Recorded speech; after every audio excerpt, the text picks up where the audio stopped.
Oi, gente, a paz do Senhor, tudo bem com vocês? Hoje nós vamos dar sequência. No último vídeo, a nossa série de escatologia, né? No último vídeo nós falamos sobre o arrebatamento. E aí, no finalzinho do vídeo, né, eu falei que depois que a gente se encontra, né, com o Senhor nos ares, vamos vivenciar dois eventos que na verdade é uma coisa só, que é as bodas do Cordeiro e o tribunal de Cristo. E aí hoje nós vamos falar sobre as bodas do Cordeiro. Antes de a gente entrar nas bodas do Cordeiro, eu só gostaria de responder uma pergunta que eu não fiz no último vídeo, né? Que é quando tudo isso acontecerá, quando o arrebatamento acontecerá. E eu acabei esquecendo de dar essa resposta, que eu também não tenho, óbvio, né? Mas em Marcos 13:32, só pra gente ter uma certeza, ele fala, né? Mas aquele dia e hora ninguém sabe. Nem os anjos, nem o filho, ninguém sabe. Então, só para vocês terem ciência, assim, né, de que a gente realmente não tem noção de quando é que isso vai acontecer.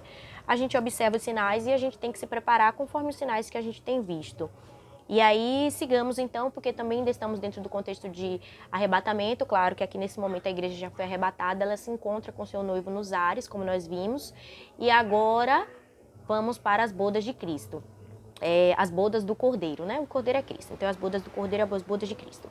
Antes a gente vai fazer a leitura da base bíblica. Primeiro é João, primeiro livro João. Eu botei a marcação aqui. João 3:29. João 3:29 fala assim: aquele que tem a esposa é o esposo, mas o amigo do esposo, que lhe assiste e o ouve, alegra-se muito com a voz do esposo. Assim, pois, já essa minha alegria está cumprida. Jesus, ele, né, gosta bastante dessa alusão à noiva, à esposa, por isso que a gente fala de casamento, por isso que a gente fala que a igreja é a noiva, e foi algo que o próprio Jesus, ele trouxe. Segunda passagem, 2 Coríntios 11, o versículo 2, que fala: porque estou zeloso de vós com o zelo de Deus, porque vos tenho preparado para vos apresentar, isso aqui está falando de nós, como uma virgem pura a um marido, a saber, Cristo. A Cristo, ou seja, a igreja sendo preparada para ser apresentada ao seu marido, Cristo. Outra passagem, Efésios 5:25, quer dizer, do 25 até o 33, né, que fala: vós, marido, amai vossa mulher, como também Cristo amou a igreja e a si mesmo se entregou por ela, para a santificar, purificando-a com a lavagem da água pela palavra, para a apresentar a si mesmo, igreja gloriosa, sem mácula, nem ruga, nem coisa semelhante, mas santa e irrepreensível. Foi até o 33. Assim devem os maridos amar a sua própria mulher, como a seu próprio corpo. Quem ama a sua mulher, ama-se a si mesmo, porque nunca ninguém aborreceu a sua própria carne, antes a alimenta e sustenta, como também o Senhor a igreja. Porque somos membros do seu corpo. Por isso deixará o homem seu pai e sua mãe, se unirá à sua mulher, e serão dois numa carne. Grande é este mistério. Digo-o, porém, a respeito de Cristo e da igreja. Assim também, vós, cada um em particular, ame a sua própria mulher como a si mesmo, e a mulher reverencia o marido. Então, estamos falando aqui que um mistério aí por conta de Cristo e da igreja, mas é porque é uma alusão que é parecida ao que Cristo, ele sente pela sua igreja. E para finalizar aqui essa parte da base bíblica, Apocalipse 19, nós vamos ler o versículo 7 e 8, que fala assim: regozijemo-nos e alegremo-nos e demos-lhe glória, porque vindas são as bodas do Cordeiro, e já a sua esposa se aprontou. E foi-lhe dado que se vestisse de linho fino, puro e resplandecente, porque o linho fino são as justiças dos santos. Então aqui a gente está falando das bodas do Cordeiro. Uma diferença rápida é que as bodas é esse momento de casamento e a ceia das bodas é aquilo que acontece depois. E a gente vê aqui no livro de Apocalipse, inclusive, que são tratados como duas coisas distintas. Porque logo no versículo 9 ele fala, né? Bem-aventurado aqueles que são chamados à ceia das bodas. Então, só para a gente ter essa distinção, que nós não estamos falando aqui da ceia das bodas. Nós estamos falando das bodas. Bodas do casamento mesmo, do encontro do noivo com a sua noiva. E aí a gente precisa lembrar de duas coisas que são importantíssimas. Primeiro, que a igreja é a noiva, nós já vimos isso aqui. E segundo, qual é a nacionalidade, a origem do nosso noivo? Ele nasceu como judeu. Eu sei que tem algumas pessoas que têm algumas resistências a isso, né? Não, mas Cristo, ele é espírito, não tem que ficar falando de nacionalidade dele. Mas o fato é que ele veio inicialmente como um judeu e ele segue muitas coisas das tradições judaicas. E é isso que eu gostaria de compartilhar com vocês agora, né? um pouco de como são as tradições judaicas, as tradições hebraicas para o casamento e que vão ajudar muito a gente a entender esse período. Então, a primeira coisa é que o arranjo entre o noivo e a noiva é frequentemente feito antes do casamento. Isso é um fato, né? A gente vê, a gente conhece um pouco das histórias, sabe como é que funciona. A gente tem como referência Efésios 1:4. O noivado geralmente ocorre quando a noiva tem entre 12 e 15 anos, né? Isso aqui faz parte da tradição, pelo menos da época de Jesus. Só um divórcio era capaz de desfazer o noivado, então eles tinham um noivado já como um pré-casamento. É um contrato juridicamente vinculativo e os votos são feitos nesse momento. Então, não tem essa de, quebrou o noivado. Por isso que nós precisamos nos manter fiéis, porque o nosso noivado com Cristo é como um casamento. Não se desfaz de qualquer forma. A gente não está livre para fazer o que a gente quer só porque a gente está noiva. Não, o noivado judaico era algo que funcionava como um casamento. Então, nós precisamos ter essa consciência que se nós traímos o nosso mestre, é como se nós estivéssemos adulterando de fato. Seguindo, né? Então precisamos ser fiéis ao nosso noivo, como o nosso noivo ele é fiel a nós. Seguindo, o noivo ele viaja da casa do seu pai para a casa da noiva, como Jesus ele fez na sua primeira vinda. A gente vê isso em João 3,13. Então Jesus ele deixou a casa do seu pai para vir até a nossa habitação, a nossa casa, a terra, para poder firmar esse noivado conosco.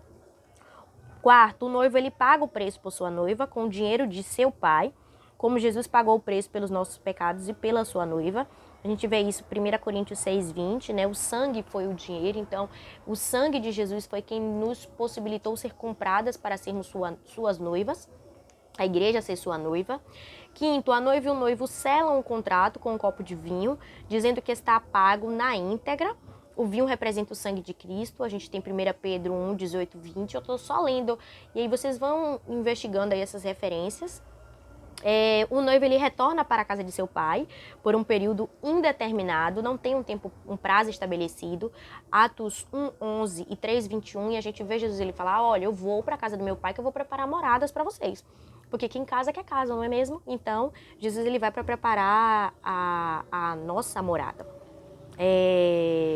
E é justamente nesse momento aqui que nós estamos. Jesus ele foi para casa por um tempo indeterminado para preparar essa morada, até que em um determinado momento ele vai voltar. Então o noivo, né, de volta à casa do pai, ele chega na casa do pai, prepara a morada, que normalmente é um anexo à casa do pai, chamada de uma pequena mansão, e como eu falei, a gente já vê isso lá em João 14. É o pai quem determina quando a morada está pronta, e ele envia seu filho para buscar a noiva, Mateus 24:36. Então é o pai que diz: olha, tá pronto, a casa tá linda, tá perfeita, vai agora buscar a sua noiva. Isso aqui eu tô falando da tradição do casamento judaico, viu, gente? Tudo aqui, Jesus é lindo. A noiva e o noivo não têm ideia de que dia ou hora o pai irá agir. Ambos ficam em expectativa pela consumação do casamento. Filipenses 1:23. O noivo, pelos sinais, sabe quando o tempo está próximo e começam os rumores. A noiva ouve esses rumores e começa a se preparar também. Então o noivo, opa, meu pai já tá dando sinais ali de que a coisa já tá perto, tá pronto, tá ficando pronto. E os rumores, eles vão se espalhando, e nós estamos nesse tempo também de rumores, ouvindo esses rumores, esses sinais. O noivo está pronto, né, preparando-se, ou mais perto do que nunca de voltar. Mateus 24:37. O pai diz a seu filho: vá buscá-la. O encontro, e aqui tá uma coisa linda, o encontro acontece no meio do caminho. Né, Mateus 25:6, será nos ares. E a gente viu isso no texto anterior, no vídeo anterior, né, que nós seremos arrebatados e encontraremos com o nosso Senhor nos ares. Por que nos ares? Porque os ares é o meio do caminho, é entre o céu e a terra. E ele fala aqui que o encontro do noivo com a noiva acontece no meio do caminho. Então a noiva sai e o noivo sai e eles se encontram no meio do caminho. E assim será conosco. E aí vem outras coisas mais interessantes. Depois do encontro do noivo com a noiva, eles ficam 7 dias em lua de mel. 7 dias. Lembra vocês de alguma coisa? Quanto tempo será o tempo da tribulação? 7 dias. Não fazem alusão a 7 anos. Então, será os 7 anos da grande tribulação, enquanto as pessoas ficam do lado de fora, na terra, em expectativa pela saída dos noivos. Então, o casamento judaico funcionava assim. Então, eles ficavam 7 dias lá, como se fosse numa lua de mel. Depois desses 7 dias eles saíam.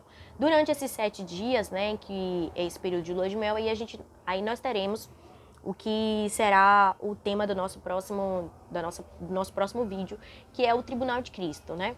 E a gente fala isso no próximo vídeo. Mas essa é a ideia, né, do casamento de Jesus, e é isso que nós aguardamos em grande expectativa, sabe, viver todas as etapas desse, quer dizer, já vimos uma parte, viver o cumprimento aqui, o restante das etapas desse casamento. Então, que Deus abençoe cada um de vocês, vamos estar juntos aí nessa espera, nesse anseio para encontrar o nosso noivo nos ares. Deus abençoe.